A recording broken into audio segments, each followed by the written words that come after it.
monitored by the people you share it with. You're not, giving out developmental information to the world, to the district. So that has worked really nicely. So I'll just show you a few.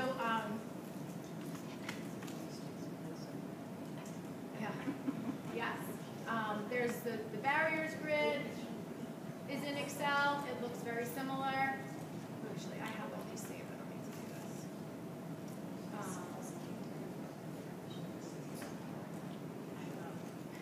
We have a nice little folder. Here's the barriers chart. The milestones chart. They're all. There's also the 240 word list that I told you about is shared on there. We use this as well. It can be really helpful. And what else is on here? The verbs list. All the task analyses have their own Excel version. So if you're using those, assessing those task analysis, they're in there as well. And those are all the attachments for you. Okay.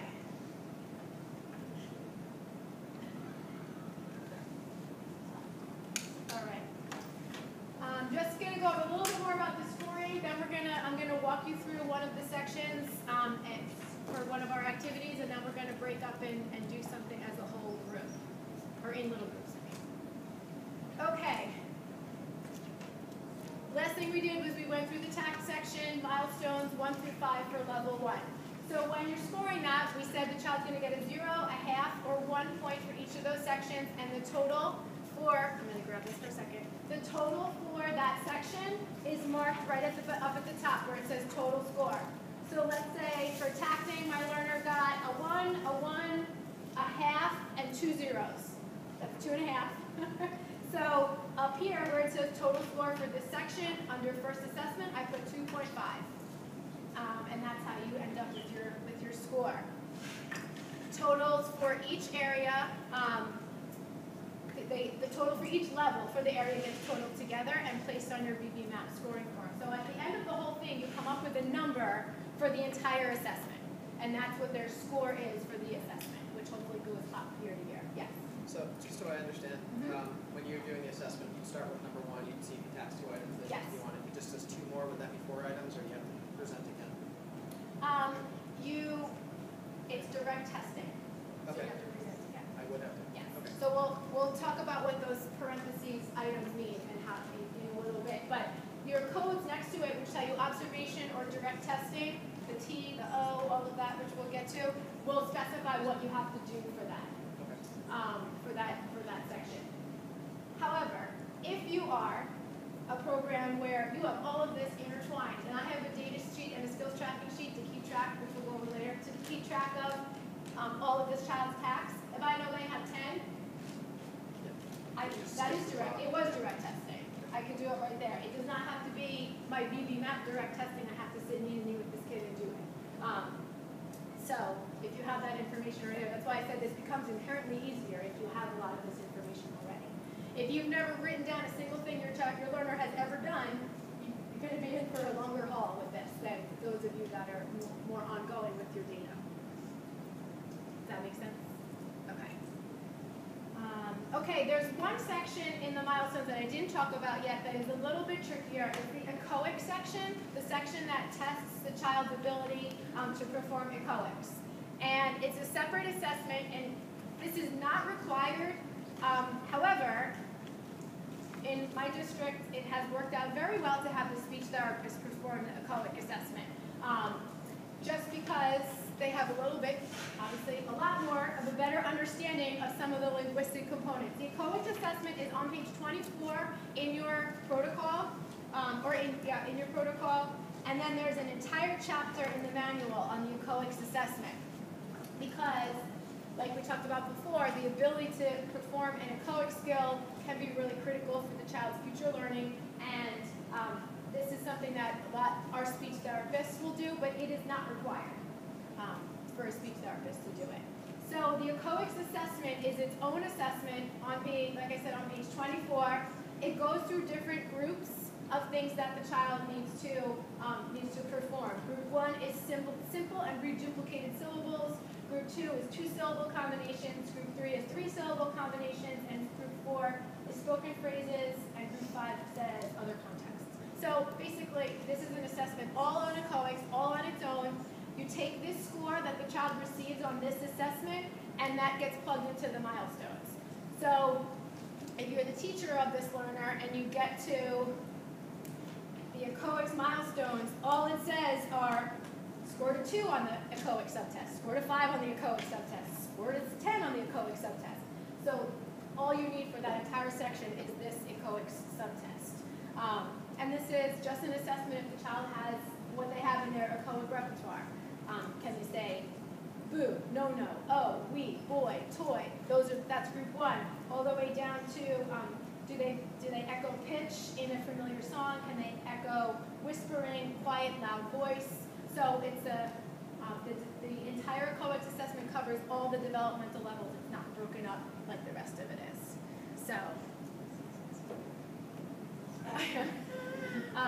So, yeah, some of our kids are not the best at whisperers, so that's a little tricky. So that is the echoics assessment. It is different than the rest of the test. It is something that's separate. But if you are the classroom teacher and you have a solid understanding of verbal behavior and you can, judge your students' ability to perform in echoic, you're certainly able to conduct this. But it has been a way for the speech therapist to be part of our assessment process. And a lot of times many of the skills our speech therapists are working on. So. Are we going to do that? To decide. It can be either for, it doesn't say it has to be this, it has to be that. So I guess that would be up to you guys to decide how you want to do that, if you want it to be the teacher or the therapist or collaboratively. But it has worked nicely in my experience to use the speech therapist for that. Because,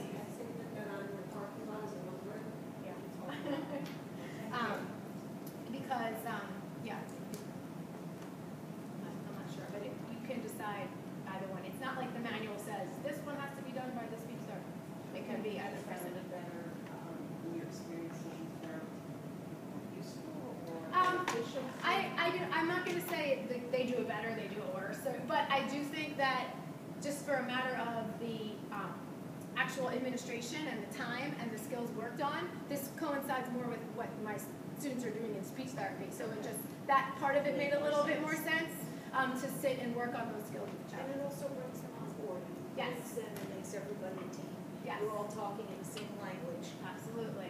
So when we go over the results of the BB-MAPP assessment as an IEP meeting, we're tag teaming back and forth. I'm going to have the speech therapist present the echoic component, and I'm going to do this part, and then she's going to talk about this part, and then we'll come back. So that piece of it is really, really nice to present a united front.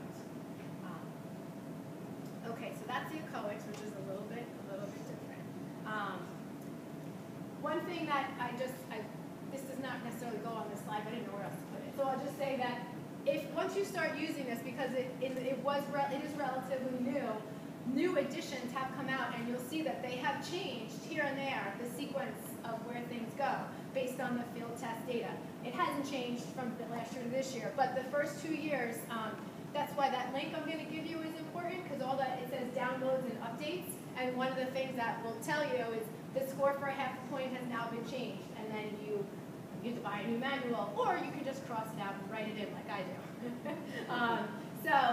But if yours will be brand new, up to date, nothing needs to be fixed. But that has happened a few times, which is a little bit of nuisance because it's not the way you were doing things. But it is good to know that it's not set in stone. That they have decided that they're still collecting field data on it and making sure that it is developmentally appropriate.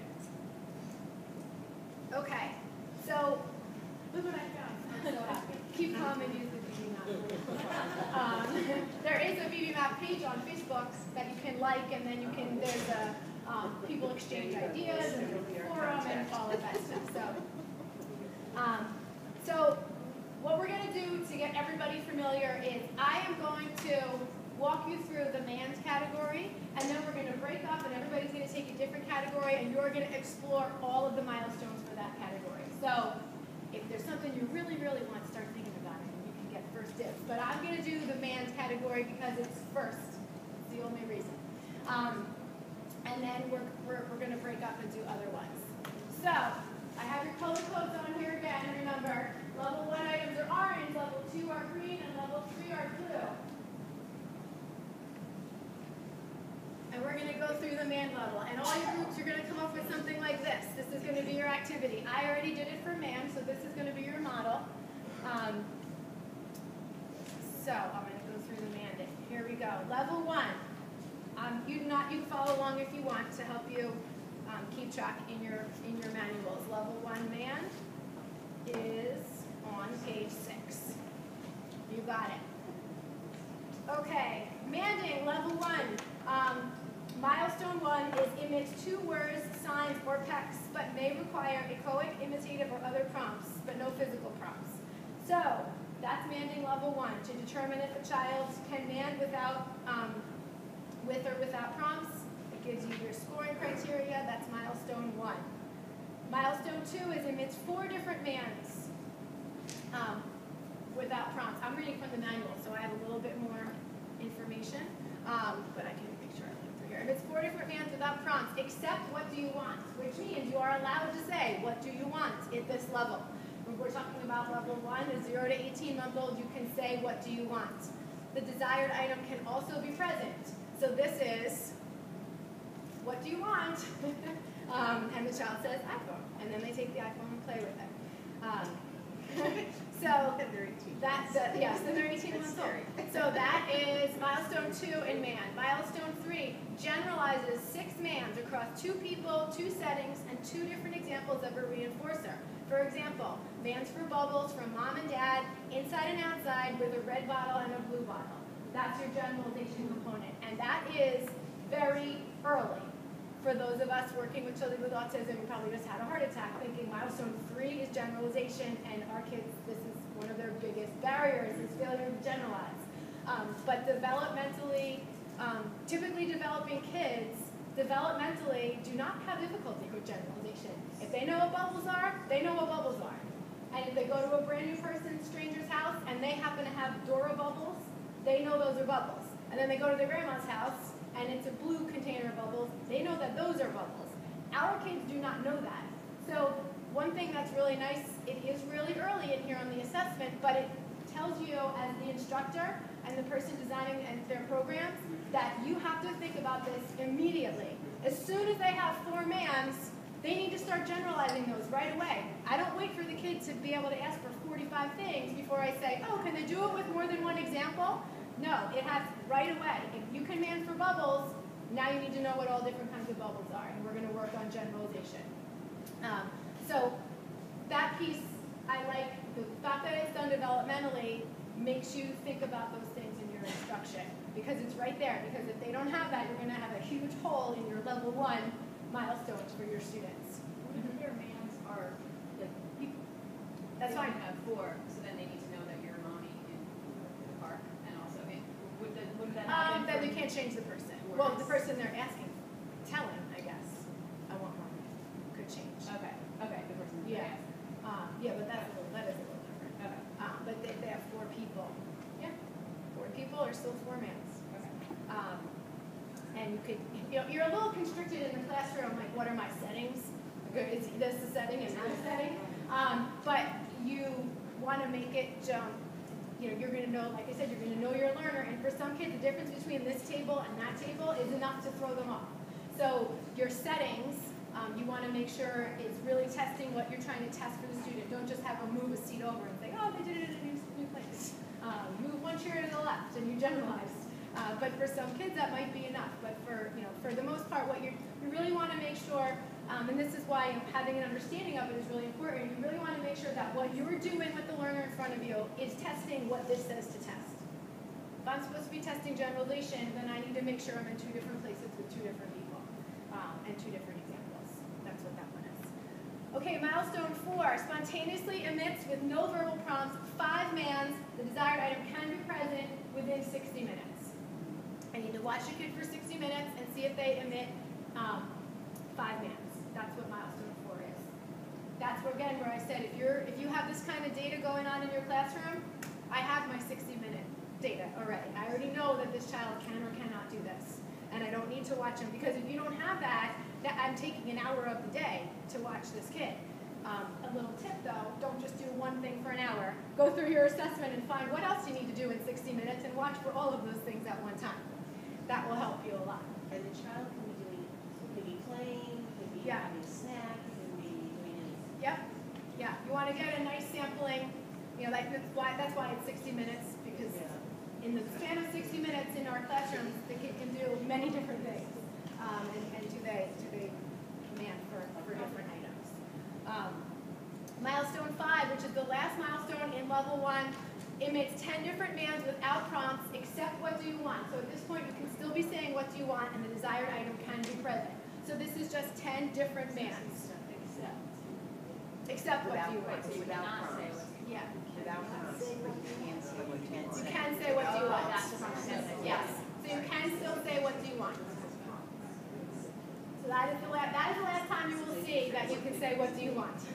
So that's milestone 5. That's the last one in level 1. All right, now we're going to flip to level 2, which we haven't really explored yet. On page 11 is manding level 2.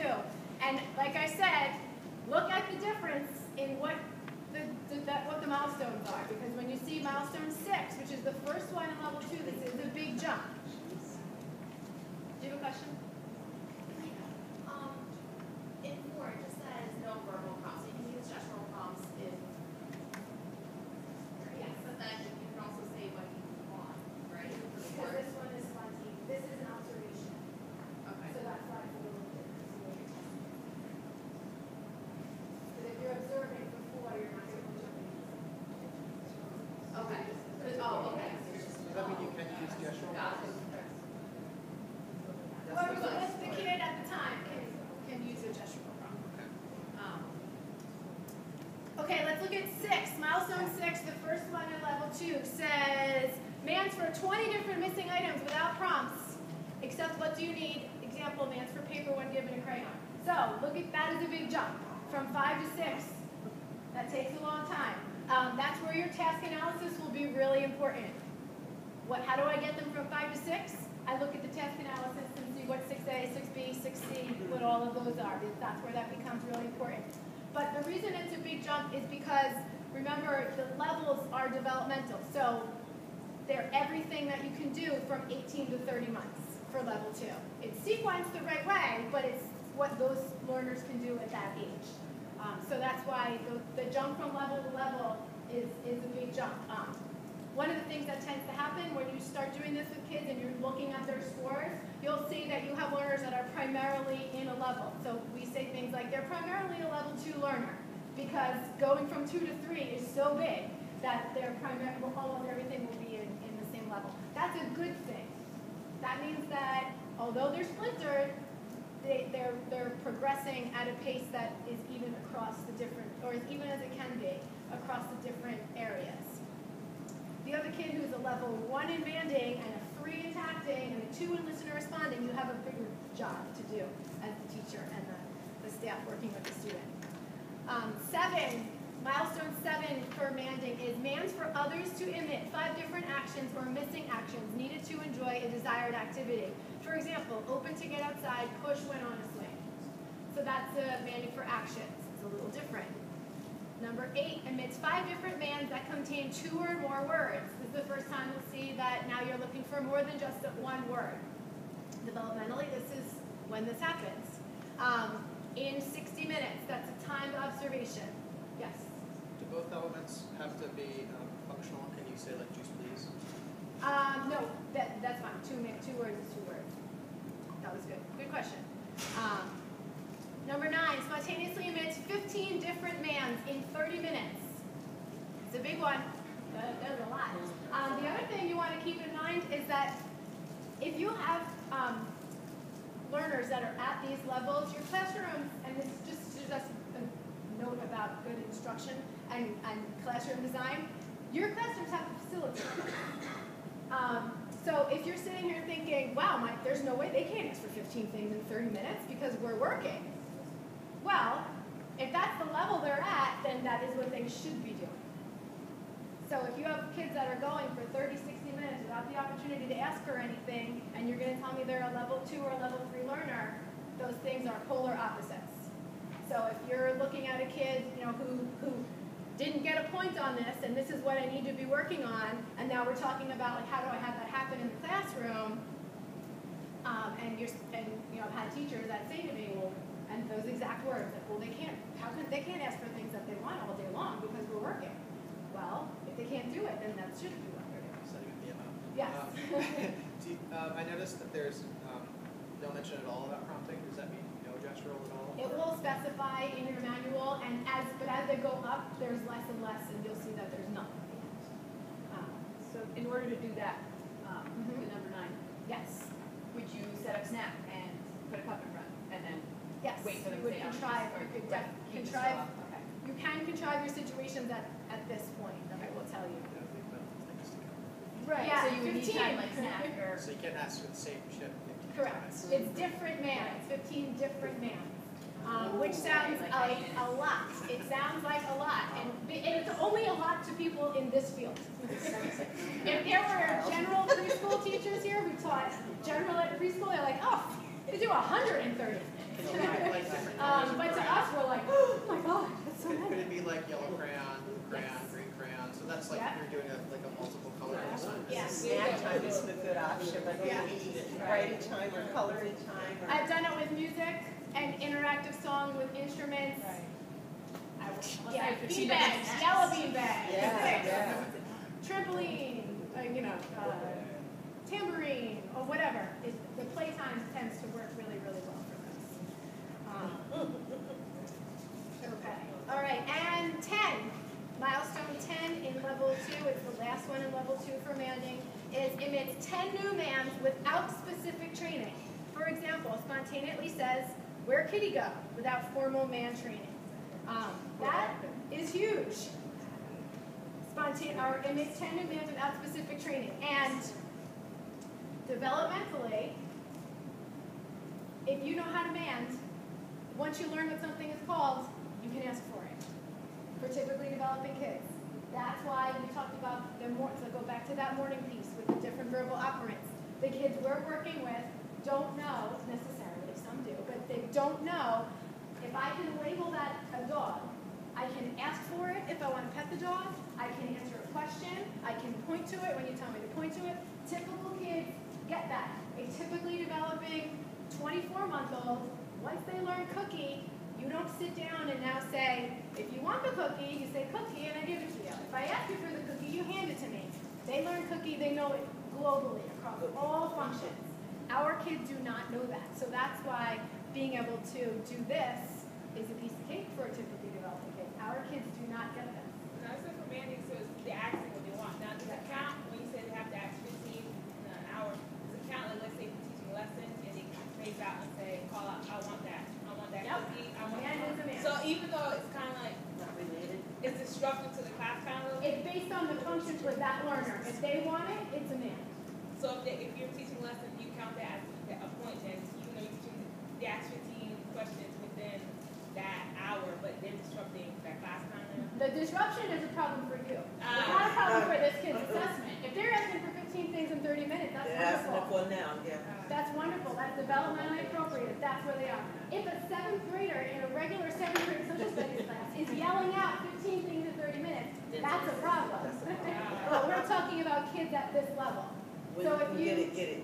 Yeah, and if that's where they are, that's what they should be doing. So if that's what you're assessing, then yeah. And that's us that have the problem with that. But for this kid, that's the point. Okay, so In fact, what I think is happening there is that the skill is being generalized. Generalized, yeah. Which is exactly where we're trying to get. Yes. Yeah. There's this shift at what happens as kids move up through school.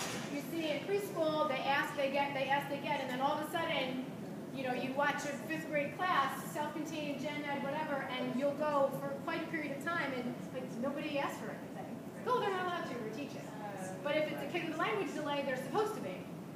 So that's where, this kind of, we're in school, we have to sit and learn, we have to follow the curriculum, we have to meet our standards, we have to collect data, all of this, but I have this kid who goes 4 hours without saying they need anything, is a problem. So knowing the level of your learner is really important. But this milestone 10M, if you have kids of your own or kids in your life that that you've watched develop their language, you hear parents or their caregivers say all the time things like, "Oh, I don't know how he knows that. I never taught him that." You do not ever hear that with kids with autism. You know exactly where that word came from. Oh, I did it 2,500 times before they learned what a cookie was. Whatever. But that's what that skill is assessing. Like, can they do that? It's something that it's an assessment only. That's not going to be my IEP goal, because there are kids with autism who are not going to ever get there. That's not necessarily attainable. What is attainable is that they learn a certain number of MANs with direct training. But what you're assessing is, are they doing it without direct training? And that part you might need to incorporate the parents in. You're not going to necessarily know those kinds of things. You might have to incorporate your other people. Okay, level 3, and this is the top level on the assessment. It's blue, and Manding level 3 is on page 17. So, in general, this section is testing, does the child man for information, man with different parts of speech, and give directions to others. That's in general what this area is assessing. Milestone 11, spontaneously mans for different verbal information using a WH question 5 times in 60 minutes. That's asking for information, not items, and that's using a WH question. The examples are, what's your name, where do I go, and those are things that, opportunities that we contrive in the classroom. And that, again, is a really big jump from 10M to 11M, from developmental level to developmental level. Being able to ask a question with a using a WH question, man for information, it's huge. 12M, I find this funny that this is in here, but it says politely and to stop an undesirable activity or remove an aversive MO under 5 different circumstances. This is not time. This is any 5. Can they do this? Please stop pushing me. No, thank you. Excuse me. Can you move? This one's really fun to test. I love this one. Okay, go get your lunchbox, and you just go like this. Stand in their way, and they do this, and they do this, and they crawl under you, and you go, oh, I guess he doesn't have this one. He does not use language to get me to stop doing something undesirable. So this is just the little teacher fun we get to have here and there. But that is really important, because this is a skill that, sometimes we create these little learners who sit at the table and label the things and match the things we ask them to match, and then all of a sudden they get into the real world and somebody's doing something incredibly annoying, and you know what? We never taught them how to ask somebody to stop. So that's a skill that's on here, but I like the politely part. That's a little subjective, but it does give you a brief explanation in here, but screaming, get out of my way, is not necessarily polite, but they did it. Now you just have to shake it. 13M is mans with 10 different adjectives, prepositions, or adverbs. My crayon is broken. Don't take, go fast. Those are the examples. So that's 10 different prepositions, adjectives, or adverbs that they use in their manding. I have a kid I taught over the summer, and I was working on big and little. And I was trying to do it across all different verbal operands. Can he do it by identifying big and little? And then we got to the point where I thought he had a solid understanding how we're going to work on manding. So he was a child who used an iPad, and at snack time, on his snack page, I put big and little, and he would ask for a cookie, and I would say, oh, do you want big or little cookie? And I was trying to get him to do, I want big cookie, or I want little cookie. And obviously, he did not transfer the receptive that we were working on, because he kept saying little, and I was giving him a teeny tiny crumb of a cookie. And then finally he gave up and then went to another page and found pudding, because I wasn't making him do big and little with pudding. So we didn't get this part, but we were working on it. So does the learner man with adjectives, adverbs, prepositions? They tell a child to color something. Let's say their favorite character in the world is Elmo, and they like painting. So what paint do you need to paint Elmo? Anyone who knows Elmo knows this answer. They're going to want red. Contrive that situation, have them ask for red paint. There you go, you got one down on this category. 14M gives directions, instructions, or explanations as to how to do something, how to participate in an activity 5 times. This is very difficult, but typical kids, age 30 to 48 months, can do this. They can tell you in rough approximation how to do a sequence of events and participate in something they know how to do. You put the glue on, you stick it, you put it here, you get the book, you turn the pages. You know, a 3-4-year-old can do this. How do we read the book?